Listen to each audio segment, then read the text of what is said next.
নমস্কার, জয় মাতারা। আমি অ্যাস্ট্রো হিমাংশু ভাগ্যের দোয়া থেকে আপনাদের সকলকে জানাই আন্তরিক শুভেচ্ছা, ভালোবাসা।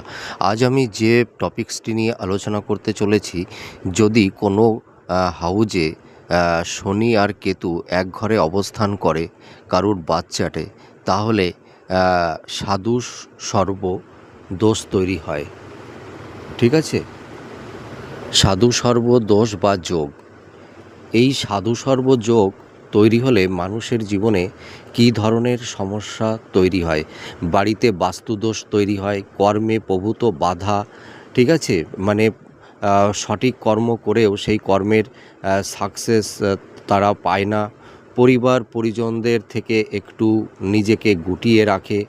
মাতা পিতার সঙ্গে একটা মনোমালিন্য তৈরি হয়।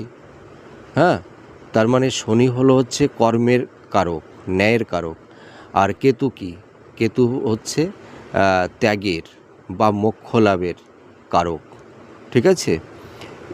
এই যোগ তৈরি হলে মানুষের জীবনে ভাগ্য বিড়ম্বনা তৈরি হয়ে থাকে। আপনারা মিলিয়ে নিন।